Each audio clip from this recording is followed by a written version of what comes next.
Avrebbe compiuto 26 anni fra qualche giorno. Andrea Soligo, il giovane operaio che oggi ha perso la vita mentre stava lavorando. Era salito su una scala per effettuare degli interventi di manutenzione quando ad un tratto è caduto da un'altezza di 4 metri. Un volo che non gli ha lasciato scampo. Andrea ha riportato gravi traumi al capo e al collo. Immediato l'allarme lanciato dagli altri dipendenti della ditta. Sul posto è giunta un'ambulanza. I sanitari hanno stabilizzato l'operaio per poi tentare una corsa disperata all'ospedale di Bassano. Andrea è morto durante il trasporto.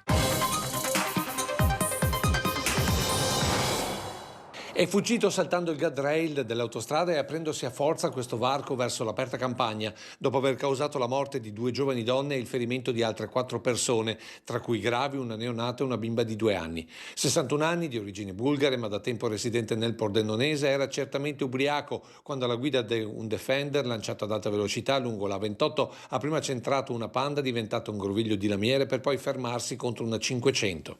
E i segni sull'asfalto del soccorso dei sanitari raccontano alla luce del giorno ciò che è accaduto ieri sera poco prima delle 8. 2 auto stanno tornando verso Conegliano dopo un pomeriggio passato a Caorle. Una Panda condotta dalla coneglianese Sara Rizzotto, 26 anni, con di lato le figlie, una di 2 anni e mezzo, l'altra di 5 mesi e mezzo. Dietro la cugina Jessica Fragasso, 20 anni, di Marino di Piave, mentre i genitori di quest'ultima le stanno anticipando con una 500. Ed è in questo tratto, tra gli svincoli di Villotta e Azzano Decimo, che si consuma il dramma. Il bulgaro, probabilmente attratto dal tratto rettilineo, avrebbe spinto al massimo il Land Rover Defender, accorgendosi solo all'ultimo, forse rallentato dai fumi dell'alcol, dei 2 veicoli davanti. Visti gli articoli 533 e 535 del Codice di procedura penale, dichiara console Vincenzo colpevole degli altri reati allo stesso scritti. È ritenuta la continuazione, riconosciute le circostanze attenuanti generiche di cui l'articolo 62 bis Codice penale, equivalenti alle contestate aggravanti, lo condanna alla pena di anni 4 di reclusione oltre al pagamento delle spese processuali. 4 anni di reclusione, 5 di interdizione dai pubblici uffici, una confisca del patrimonio personale fino a 221 milioni di euro, più una provvisionale per le parti civili, comprese Banca d'Italia e Consob. Sono circa le 16 quando il giudice di Treviso Umberto Donà pronuncia la sentenza che chiude il primo capitolo giudiziario relativo al crack di Veneto Banca. Sul banco degli imputati solo lui, Vincenzo Consoli, ex amministratore delegato dell'Istituto di Montebelluna, presente al mattino per le repliche, assente al pomeriggio al momento della pronuncia. Prescritto il reato di aggiotaggio, nel dicembre 2021 rimanevano in piedi le accuse di falso in prospetto e ostacolo alla vigilanza. Sullo sfondo 10 mesi di processo, 26 udienze, 150 testimoni, un super lavoro per procura e difesa, con la prima che aveva chiesto 6 anni di reclusione, la seconda invece la soluzione con formula piena, in mezzo le richieste delle parti civili per un ammontare di 100 milioni di euro. È una soddisfazione professionale, insomma, perché sostanzialmente il Tribunale ha avallato la nostra impostazione accusatoria in toto. È l'ultimo lancio di questa partita. No, qua si boccia. Qua si boccia allora? Qua si boccia! È l'ultimo lancio e stiamo lottando per la medaglia d'oro. Stiamo lottando per la medaglia d'oro ed è oro! Oro! La piazza strapiena, la festa, la gioia e tanta commozione. Cortina abbraccia Stefania Costantini ed esulta con lei. L'ingresso trionfale sul Sidecar accompagnata dalla banda cittadina. Stefania, sei stata bravissima, te ne stai rendendo conto? No, è veramente pazzesco, un sogno. Queste lacrime Di gioia nel vedere quante persone sono qui a festeggiare con me. Una festa di sport olimpico, lo giungeva a Cortina.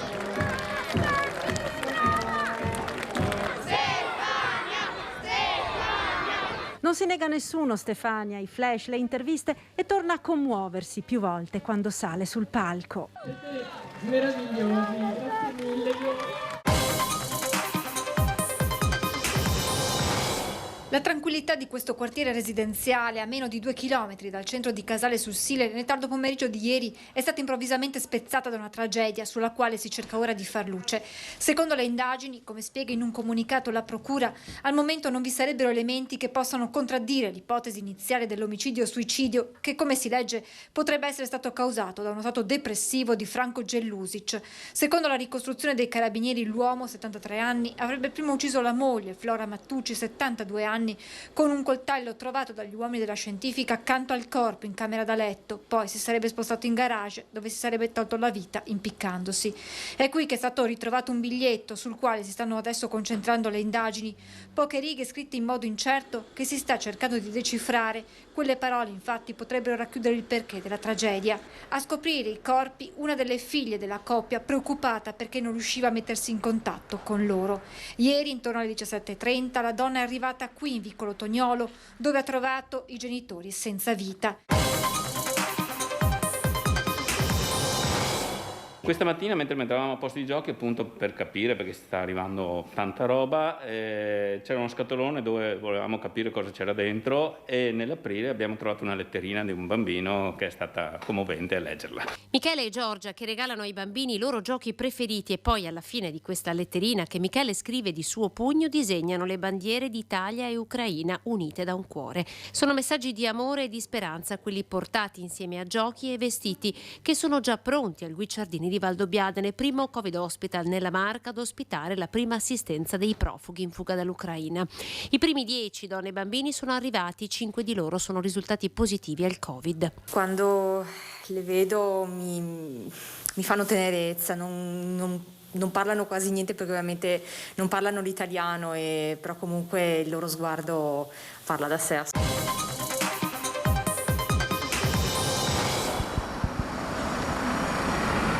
3 rose rosse dentro ad un bicchiere con dell'acqua, adagiate sul terreno accanto al cordolo, dove la Citroën rossa, con a bordo Miriam Cappelletto, 52 anni, e Mara Visentin, 63 anni, ha finito la sua corsa per poi spezzarsi a causa dell'urto violentissimo e finire nel fossato. Strada Terraglio, il lungo rettilineo dove troppo spesso si spinge sull'acceleratore. Qui hanno trovato la morte le 2 donne, entrambe di Preganziol, in auto insieme dopo una serata passata al bingo. A speronare la loro auto, che viaggiava in direzione Mogliano, una BMW guidata da un 25enne di origini nomadi, Ronny Levakovic. Entrambe le auto viaggiavano nella stessa direzione. Miriam e Marta sono morte sul colpo. Il 25enne, sbalzato dall'impatto fuori dall'auto, è ricoverato in prognosi riservata. Un forte botto, intorno all'1:30.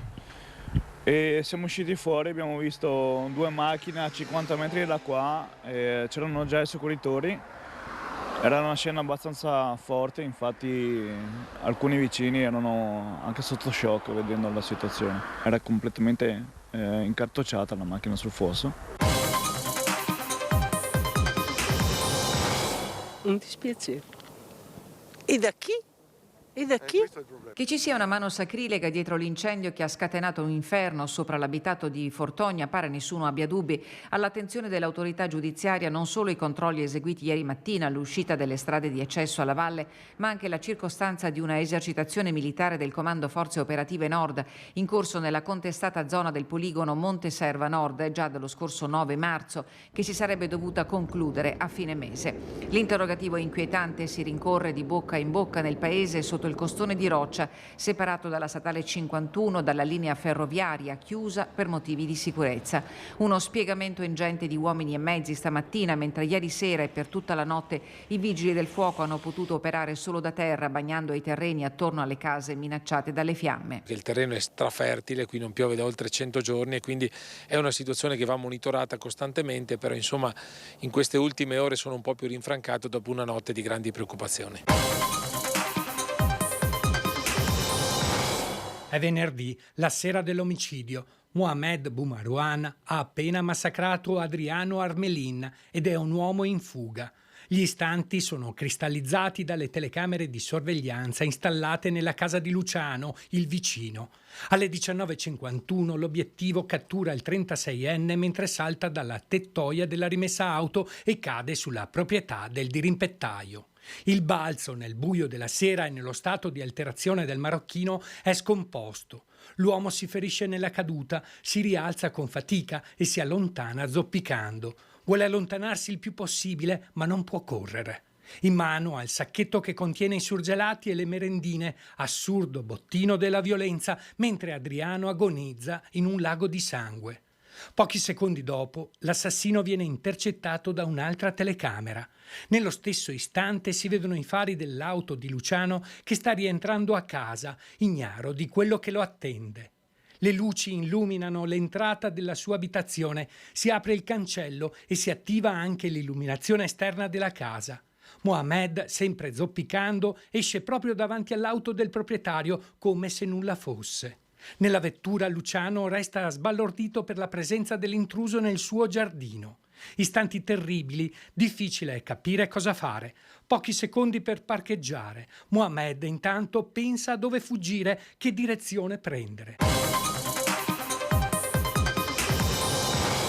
Si deve credere nella felicità, perché la felicità passa per scelte di coraggio e in virtù di questa cosa bisogna essere coraggiosi e pazienti e tutto arriva alla fine. Crederci fino alla fine per raggiungere i propri sogni è quello che ha fatto Brian Ceotto, 22 anni, studente di lettere all'Università di Milano. Brian all'anagrafe è Daphne, nasce in un corpo femminile che sin da piccolo sente stretto, poi alle medie la piena consapevolezza di sé. Non percepivo il mio essere, sentivo la mia anima più grande del mio corpo, sentivo come di essere intrappolato in qualcosa che non doveva esistere. Ma questi sentimenti li tiene chiusi dentro, non ne parla con nessuno, è più forte la paura del giudizio degli altri, poi in terza superiore la svolta grazie ad un tema. Ho annunciato allegramente e ampiamente di sentirmi Brian e di essere tale e quindi lì direi che è stato il grande momento. Il professore di italiano legge il tema e parla con Brian, tocca i tasti giusti, gli dà coraggio. Grazie alle sue parole e grazie al supporto della famiglia accanto a lui da subito, il 12 giugno 2021 inizia il percorso di transizione. È un percorso ormonale, il che significa semplicemente iniezioni di testosterone e il testosterone lavora su se stesso attraverso il corpo.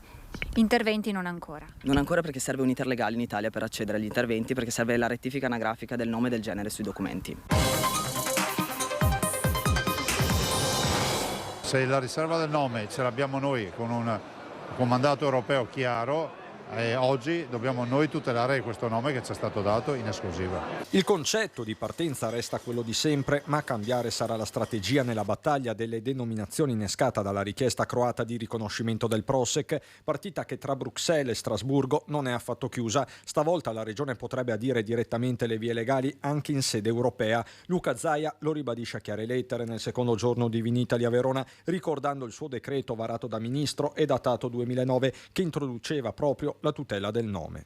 Quella riserva del nome parte dal presupposto che c'è una città che si chiama Prosecco, vicino a Trieste, un piccolo comune, che fra l'altro si chiamava Prosec prima di chiamarsi Prosecco. Quindi il termine Prosec è nostro, quindi non dobbiamo solo difenderci, ma dovremmo attaccare e dire a questi signori in Croazia che non devono più utilizzarlo perché stanno utilizzando il nome nostro, così la mettiamo a posto subito la roba. Io ho visto troppi pezzi di motorino là, andava troppo forte.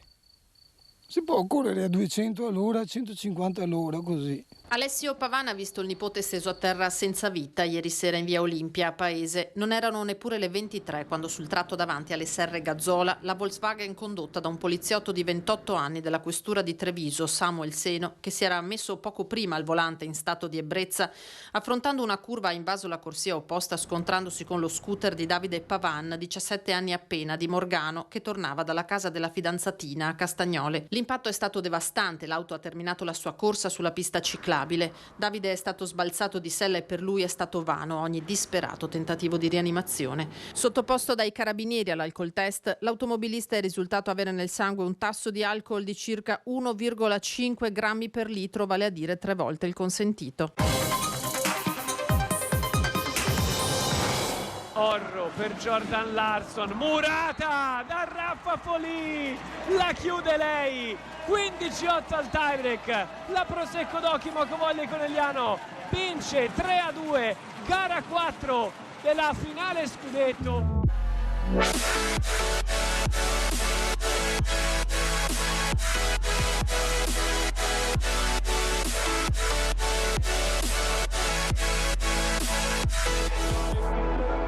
Più forti di tutto, della pressione di dover vincere essendo favorite, dell'agguerrita concorrenza di avversari che cercano invano di detronizzarle, della inevitabile sazietà di chi in 10 anni conquista qualcosa come 16 trofei. In gara 1 era arrivata una sconfitta al Palaverde che sembrava farle scricchiolare.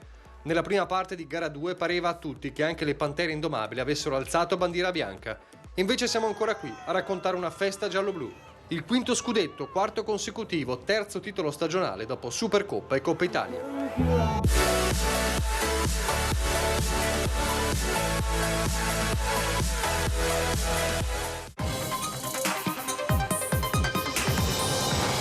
Guardandomi all'interno come sono abituato, mi sono detto: hai fatto il possibile, sei stato rispettoso con i tuoi avversari? Sì, e allora da lì io sono l'uomo più tranquillo del mondo, come ho già affrontato tanti altri di questi momenti, magari in condizioni diverse, in palcoscenici diversi, ma è giusto così. Si è dovuta aspettare la mezzanotte per avere l'ufficialità di un verdetto senza appello, ma Oscar De Pellegrina, da ex campione paralimpico di tiro con l'arco, ha mantenuto calma e concentrazione fino alla fine, centrando l'obiettivo al primo turno e fermandosi al 50,7% dei consensi, oltre 20 punti percentuali in più rispetto a Giuseppe Vignato, sostenuto tra gli altri dal PD, che a sua volta ha distanziato di 12 punti l'altra contendente Lucia Olivotto, seconda anima di un centro-sinistra che si è presentato balcanizzato.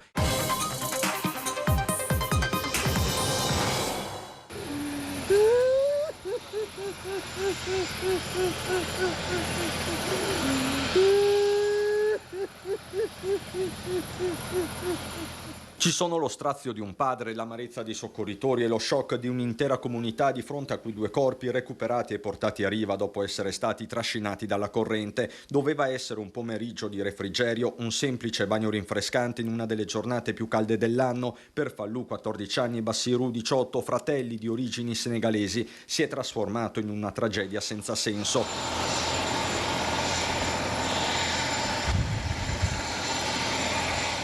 L'allarme scatta poco dopo le 6 di un pomeriggio torrido, a lanciarlo 3 ragazzi senegalesi. Aiuto, non vediamo più i nostri 2 amici, si sono tuffati nel Piave ma non sono più tornati su. La telefonata disperata agli operatori del SUEM 118, tra loro ci sono anche altri 2 fratelli dei giovani scomparsi. La mobilitazione è generale, sul greto del Piave a Fagarè della Battaglia arrivano ambulanze, di soccorso, carabinieri, i vigili del fuoco, sia a terra che con elicottero. Inizia una perlustrazione dall'alto, a scandagliare le acque del fiume, gli uomini del nucleo sommozzatori. Ogni secondo è prezioso, ma il tempo passa inesorabile.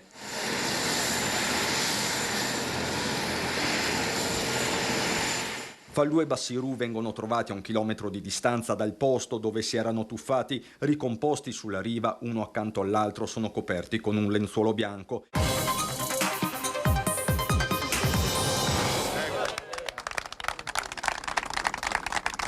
14 chilometri per buona parte in trincea, percorribili in 8 minuti al posto della mezz'ora canonica, per un costo complessivo di 145 milioni di euro, esclusi gli espropri, e ancora quasi 2,5 chilometri di barriere antirumore in vetro e oltre 3 in calcestruzzo, 4 le gallerie, 19 le vasche di laminazione. Questi i numeri del nuovo tratto di Pedemontana Veneta tra il casello di Montebelluna e quello di Spresiano Villorba, l'inaugurazione a poco più di un anno da quella del segmento centrale tra Bassano e Montebelluna.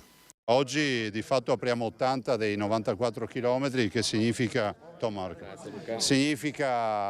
dar vita all'85% del tracciato, ma soprattutto diciamo che per fine anno, per quel che riguarda noi, è conclusa. Quindi significa casello su A27, innesto su A27 e arrivare fino a Montecchio. Dopodiché l'innesto sulla 4 a Montecchio non dipende da noi, perché è la Padova-Brescia che dovrà realizzarlo, ma insomma è avanti quei lavori, speriamo che arrivi nel 2023. Quindi veramente è una situazione drammatica per i comuni, drammatica per i cittadini, drammatica per le aziende. Non possiamo più aspettare e io sono pronto a fare anche qualche azione eclatante, come chiudere il municipio.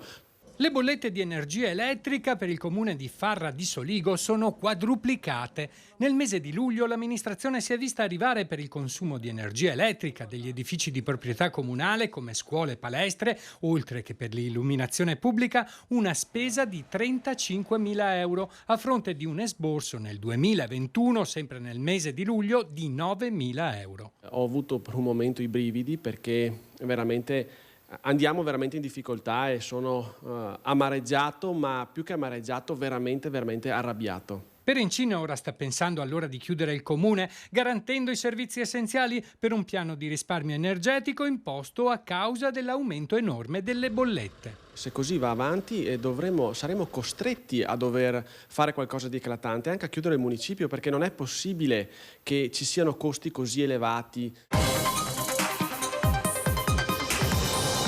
Venerabilis servus Dei, Ioannis Paulus I, Papa, beati nomine imposterum appelletur, acque die 26 Augusti quotannis in locis et modis iuris statutis celebrari possit. In nomine Patris et Filii et Spiritus Sancti. Sono trascorsi poco più di 10 minuti dopo le 10:30. La formula di rito letta da Papa Francesco eleva beato Giovanni Paolo I, un evento atteso da 19 lunghi anni dai fedeli presenti in piazza San Pietro a Roma per assistere dal vivo alla cerimonia e in contemporanea a Canale d'Agordo in piazza Papa Luciani davanti al maxischermo. Giovanni Paolo I sarà chiamato beato e ogni anno nei luoghi e secondo le regole stabilite dal diritto sarà celebrato il 26 agosto, giorno della sua ascesa al Soglio di Pietro nel 1978. Lo svelamento di un arazzo raffigurante l'immagine di Albino Luciani, la consegna di una reliquia risalente al 1956, un manoscritto autografo del beato incastonato in un'opera realizzata dallo scultore bellunese Franco Murer, sono stati salutati da un lungo applauso.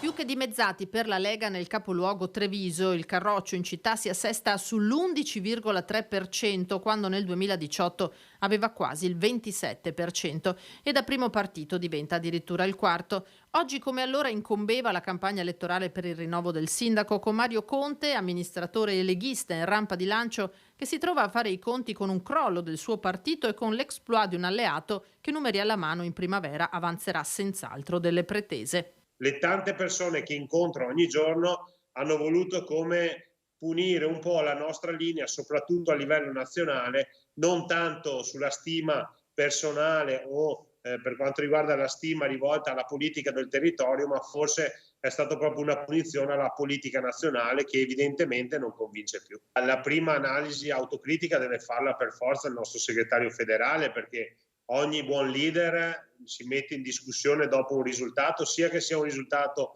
estremamente positivo, sia nel caso di un risultato negativo.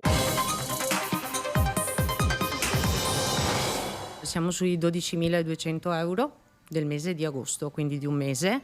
E calcoliamo che teniamo chiuso un giorno alla settimana, quindi è stato pesante. L'anno scorso a memoria eravamo sui 3.008 più o meno del mese di agosto, quindi in pieno regime, e oggi fatalità ci è arrivata anche quella di settembre. Lì abbiamo fatto 15 giorni di pausa, di ferie, e lì siamo a 4.800 euro. Non sono semplici numeri quelli di Sonia, ristoratrice a Volpago del Montello, 32 anni, da 7 accanto al compagno gestisce questo locale pesce e pizza, le specialità.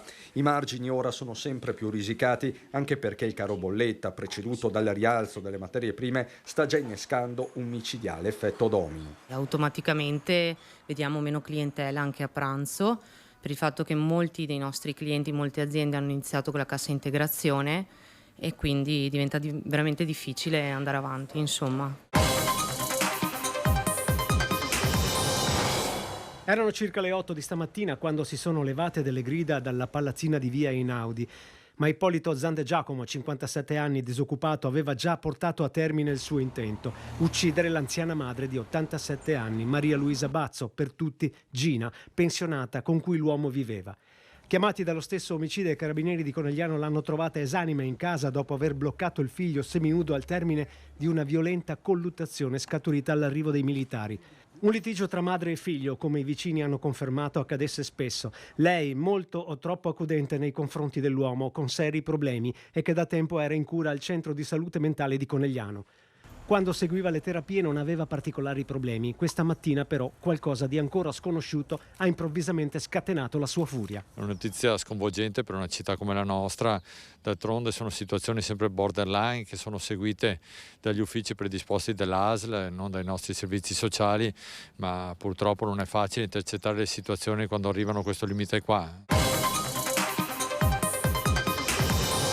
Gli uffici del Veneto, Venezia e soprattutto Treviso sono in una situazione di sofferenza intollerabile.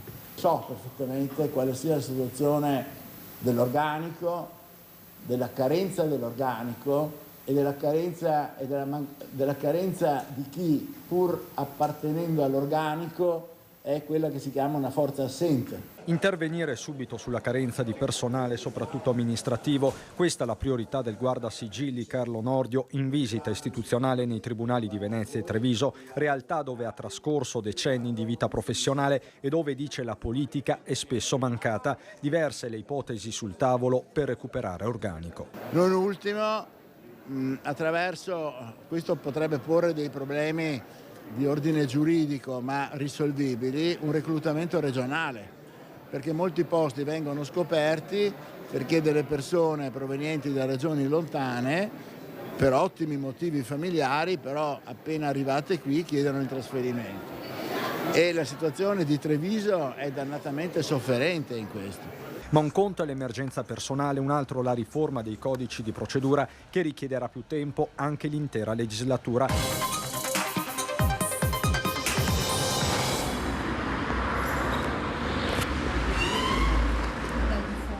Che era necessario, anche se lui non avrebbe mai voluto, ecco, quindi non so se si può dire pentito, perché lui ha ritenuto di fare qualcosa che doveva essere fatto, che non poteva evitare di fare. Nella testa di Riccardo De Felice non c'erano quindi alternative. Uccidere il padre Francesco era diventata una priorità, un'ossessione, una necessità, per utilizzare il termine più volte ribadito davanti al GIP a Piera De Stefani nell'aula 4 del Tribunale di Treviso. L'interrogatorio di garanzia del 24enne che mercoledì ha massacrato il genitore, prima con una barra da trazione, poi con un coltello da cucina, è durato circa un'ora. Assistito dagli avvocati Giovanni Maccarone e Alessandra D'Aversa, Riccardo ha confermato quanto riferito nell'immediatezza del fermo. Il ragazzo è ancora convinto che non fosse suo padre. Sì. Lo ha ripetuto questo mattina. L'ha ripetuto anche questa mattina, sì. Lui sentiva che questa persona che volevano fargli passare per padre non era una figura positiva.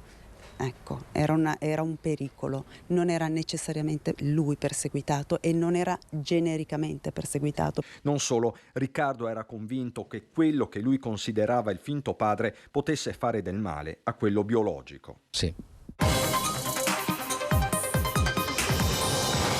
Non posso rilasciare dichiarazioni, mi dispiace. Quindi non rilasciate dichiarazioni? Al momento no.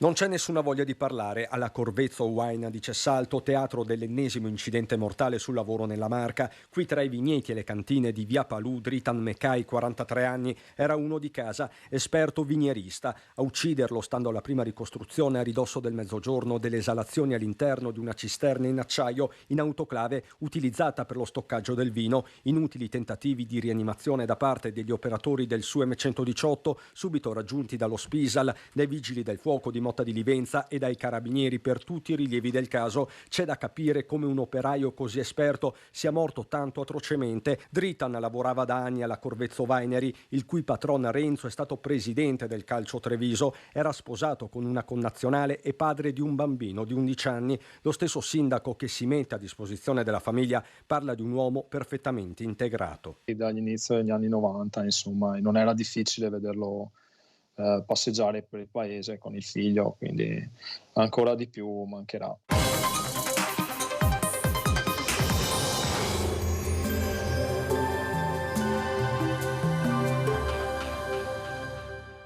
Rizzardo SRL, da oltre 40 anni sul territorio con professionalità, serietà e un team competente e qualificato al servizio del cliente per ogni aspetto del fine vita dell'autoveicolo.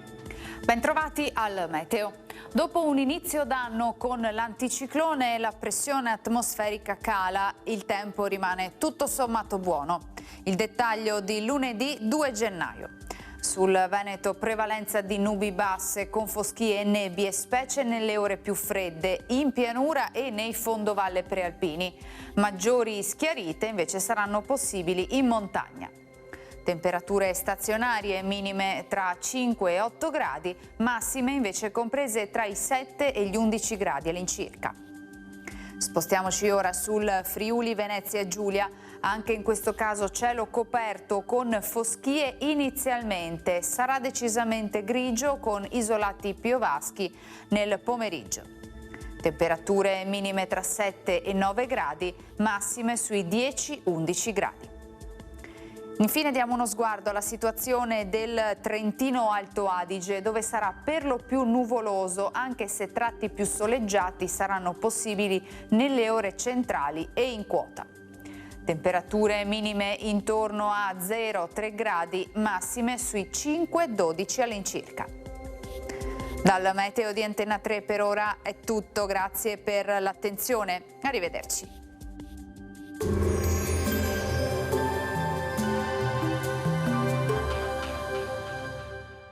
Rizzardo SRL. Da oltre 40 anni sul territorio con professionalità, serietà e un team competente e qualificato al servizio del cliente per ogni aspetto del fine vita dell'autoveicolo.